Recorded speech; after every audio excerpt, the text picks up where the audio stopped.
Salut à tous et bonjour à toutes, c'est Onaku. Aujourd'hui je vous retrouve pour la dernière review du manga Tokyo Mew Mew, le 4e tome. Avant de commencer, je préfère vous prévenir car il y aura beaucoup de spoils, et oui, car qui dit dernier tome dit la fin et le dénouement final.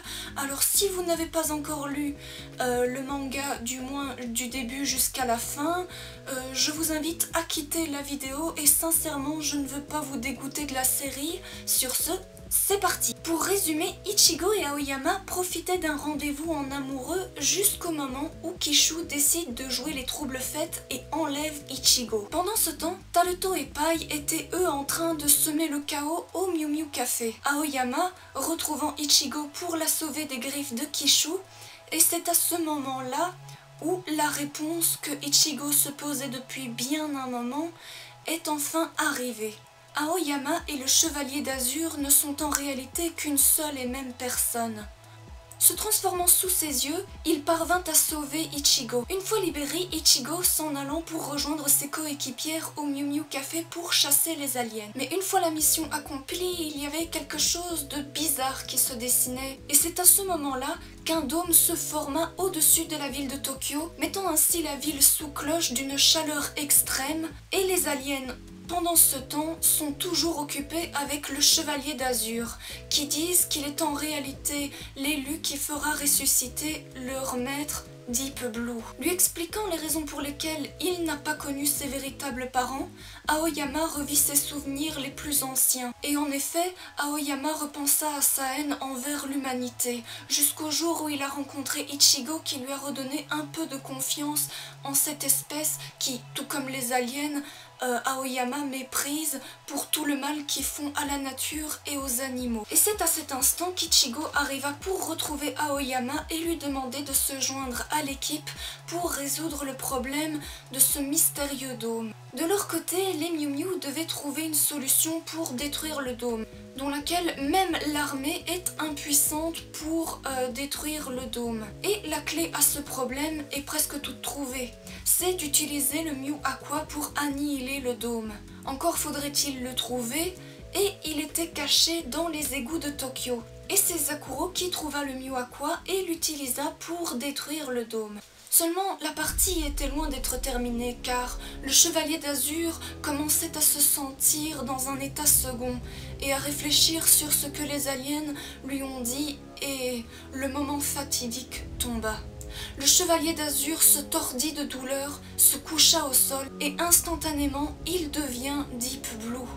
À l'effarement d'Ichigo et de ses coéquipières, voilà que la situation est devenue bien compliquée pour les héroïnes. Mais surtout, que doivent faire les Mew Mew pour éviter l'extinction de l'humanité et comment rendre à Aoyama son apparence d'origine. Ichigo et son équipe se rendirent dans le vaisseau extraterrestre pour en découdre, ses coéquipières demandant à Ichigo de s'occuper du cas de Deep Blue et dire à Ichigo que de leur côté, elles combattraient les chiméranimaux de Taruto et Pai. Ichigo, retrouvant Deep Blue dans la salle du trône, ce dernier lui fut point un charmant accueil. En effet, Ichigo est encore aveuglé par les sentiments qu'elle a pour Aoyama. Mais au moment où la situation semblait devenir critique, Kishu s'interposa face au conflit et demanda à son seigneur d'achever Ichigo.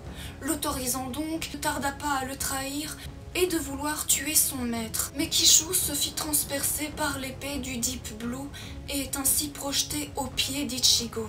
En larmes, Kishu exprima ses sincères regrets envers Ichigo de l'avoir tout le temps harcelé et essaya une dernière fois de l'embrasser. Mais au moment d'entreprendre ce qu'il faisait, il mourut. À ce moment-là, Aoyama reprit petit à petit ses esprits et se demanda ce qu'il se passait. La mort de Kishu a été probablement un élément déclencheur pour qu'il reprenne ses esprits. Sidéré, il ne réalise pas qu'il est presque le seul responsable de ce chaos. Mais Ichigo voulut le rassurer, ils essayent tous les deux de savoir comment rendre l'apparence d'origine à Aoyama. Ichigo ressentait quelque chose qui lui donne une douce sensation de nostalgie et cette impression était due au fait de la présence du Mew Aqua que Deep Blue avait caché dans son corps, et réfléchit quant à l'usage de cet artefact. Mais à cet instant, Deep Blue reprit le contrôle et essaya de tuer Ichigo. Se battant contre cette personnalité étrangère du corps d'Aoyama, il lutta, résista, mais Deep Blue reprit le contrôle.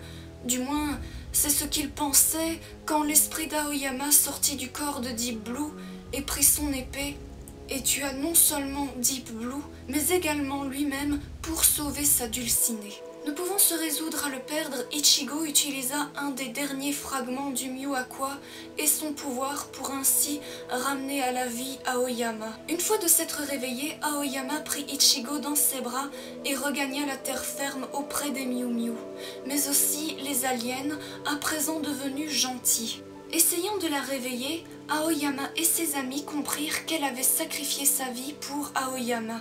Mais au moment où tout le monde pensait que c'était fini pour Ichigo, elle revint à la vie grâce au pouvoir du chat d'Iriomote qui lui conféra l'une de ses 9 vies. Les aliens, peu de temps avant de repartir, décidèrent de saluer les Tokyo Mew Mew avant de repartir avec le dernier fragment du Myu-Aqua.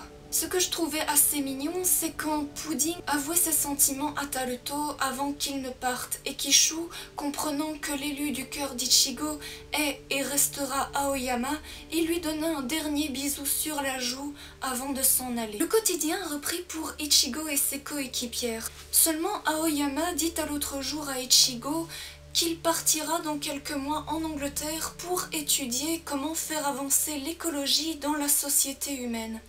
Et Ichigo devient alors de plus en plus étourdi à l'idée de son départ pour une durée indéterminée. C'est alors que ses coéquipières préparèrent une surprise pour Ichigo et celle-ci depuis toujours m'avait assez étonnée depuis toutes ces années. C'est le mariage entre Ichigo et Aoyama. Or, je tiens à préciser que Aoyama et Ichigo n'ont que 13 ans. Enfin, Ichigo et Aoyama se sont dit oui à la vie, à la mort, terminant cette belle histoire. En redécouvrant la fin du manga, j'ai trouvé que c'était si passionnant de replonger dans cette histoire, dans cette fiction qui m'a fait entrer dans l'univers du manga et de revoir à quel point je me suis tant attachée à cette fiction créée par Miya Ikumi et Reiko Yoshida. Et de revoir à quel point, après autant d'années, que le manga est toujours aussi captivant. Donc c'était la dernière review sur l'arc principal des Tokyo Mew Mew, car le tome Tokyo Mew Mew à la mode sortira à la fin du mois d'août. Et voilà les amis, j'espère encore une fois que cette review vous a et vous aura donné l'envie d'acheter la série complète qui est toujours disponible en librairie, alors franchement foncez l'acheter. Merci à toutes et à tous d'avoir regardé cette vidéo jusqu'au bout, alors si elle vous a plu n'hésitez pas à y mettre un petit pouce bleu, de partager ma vidéo sur les réseaux sociaux, d'aller faire un petit tour sur mon compte YouTube pour me soutenir financièrement, de vous abonner à ma chaîne YouTube si vous êtes nouveau, sachez que c'est gratuit. Et n'oubliez pas de me laisser un commentaire avant de partir. Moi, je vous dis à très bientôt pour de prochaines vidéos. Et comme toujours, bye bye boo, sayonara, minasan.